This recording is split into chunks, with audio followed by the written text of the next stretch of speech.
friends, this is Dr. Ravinder from Tattva Bliss. In my series of discussing with you different diseases, physical, mental health issues, today I'm going to talk to you on asthma. Asthma एक ऐसी बीमारी है जो तकरीबन 30 centuries में से all over the world चल रही है और सब कंट्रीज ने अपना पूरा एफर्ट किया है, पूरा पैसा लगाया है कि किसी तरह इस बीमारी से फ्रीडम हो सके। कुछ चीज़ें जो हम आज डिस्कस करने जा रहे हैं, they are simple techniques and simple precautions which we have to take in the case of if there is asthma और we have to escape, take care, prevention. So prevention and cure दोनों के बारे में मैं आज आपसे बात करने वाली हूँ।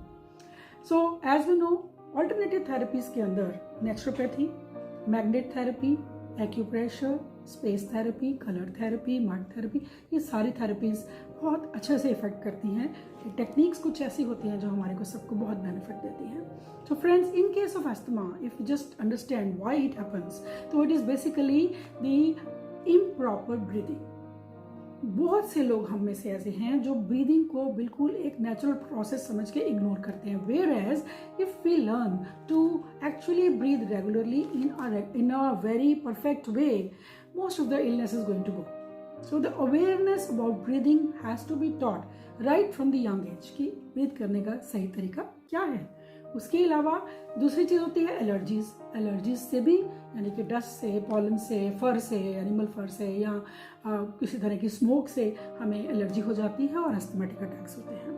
तीसरी कंडीशन होती है heredity. Yes, heredity can also be one cause and the most important also is the psychosomatic factor, that is the occurrence of over stressed conditions। जब वो बहुत स्ट्रेस्ड रहते हैं, डिप्रेस्ड रहते हैं या किसी तरह की एंजाइटी कैरी करते हैं तो इस इलनेस के होने के, इसके अस्थमेटिक अटैक्स होने के चांसेस बहुत होते हैं। ऑब्जर्वेशन में ये पाया गया कि जैसे जैसे पेशेंट्स जिनको ये प्रॉब्लम बहुत होती थी उनको स्ट्रेस फ्री किया गया, the occurrence reduce to very very less, बहुत कम होना शुरू हो गया। सो इन चारों फैक्टर्स पे हम थोड़ी थोड़ी बात करेंगे। First of all is the diet. The diet जो होती है, that should be more of the alkaline diet. Acidic foods which include coffee or chocolates and rich fatty foods and rich creamies, confectionaries and tea, strong teas, ये सारी हमारे को नहीं लेनी है बिकॉज इनका हमारे पे एसिडिक इफेक्ट होता है।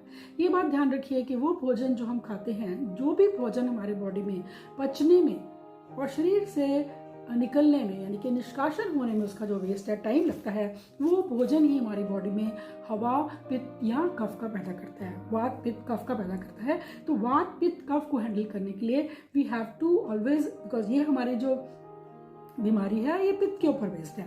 सो अगर हमारे को भोजन में हम ये कोशिश करें कि ऐसा भोजन खाएं जो जल्दी हजम हो जाए और हमारे शरीर में घर करके, यानी कि बहुत लंबा टाइम लेके डेवलपमेंट ना हो पित्त की या हवा की। सो ये सारी चीज़ों का हमें ध्यान रखना है। वो जो अस्थमेटिक पेशेंट है उसको अपना भोजन अपनी कैपेसिटी से कम खाना है, स्लो खाना है और इंटरवल्स में खाना है। It is not that at one time, जैसे कि हम लोग बहुत खाना खा लेते हैं उस तरीके से वो अस्थमेटिक पेशेंट को नहीं खाना है। पानी का इंटेक अस्थमेटिक पेशेंट को एवरी 2 आवर्स में ल्यूकवार्म वाटर या नॉर्मल टेम्परेचर, ठंडा पानी उसको अवॉइड करना है। और अगर पानी के बीच में कुछ बूंदे हम शहद की डाल देते हैं, it is very effective. In fact when the patient is having the problem, at that very moment if we give the patient lukewarm water में हनी डाल के, तो उसको इंस्टेंट रिलीफ मिलता है। And one very effective way is that you give a jug of honey. उसकी जरूरत, जब वो ब्रीथ करता है, इनहेल करता है उसको जग ऑफ हनी को, उससे भी उसको तकरीबन 50-60 मिनट के लिए अफेक्टिव रिलीफ मिल जाता है। सो डाइट के अंदर तो मैंने बताया कि we have to take seasonal more alkaline foods and variety of foods. And in fact अगर हम जूस के बारे में देखें तो एलोवेरा जूस, आंवला जूस और wheat grass juice, they are effective ways of handling the asthma. So the point is that although bronchial tubes जो हमारे अंदर हैं उन पे ब्लॉकेज ना हो, और इसी ब्लॉकेज को अवॉइड करने के लिए हमने इस तरह के फूड्स को लेना है जो सीजनल हो और more of the alkaline based हो। इसमें हमारी celery, seasonal cabbage, carrots, all kind of foods are there. सिर्फ हमारे को जब भी मिल्क लेना है तो बहुत रिपीटेडली बॉइल्ड मिल्क नहीं लेना, आइसक्रीम्स नहीं लेनी, so they are very very acidic. हम लोग सोचते हैं आइसक्रीम खाने से हमें फ़ायदा हो रहा है। आइसक्रीम हमारे लिए बहुत एसिडिक होती है और अंदर बहुत ज़्यादा वो पित्त क्रिएट करती है। So all this things we should avoid. All those things जो ठंडा इफेक्ट, बॉडी पर ठंडा इफेक्ट देने वाली चीज़ों को भी हमने अवॉइड करना है। कलर थेरेपी की बात करें तो जो एस्थमेटिक पेशेंट्स होते हैं वो ब्लू कलर से बहुत जल्दी रिएक्ट करते हैं।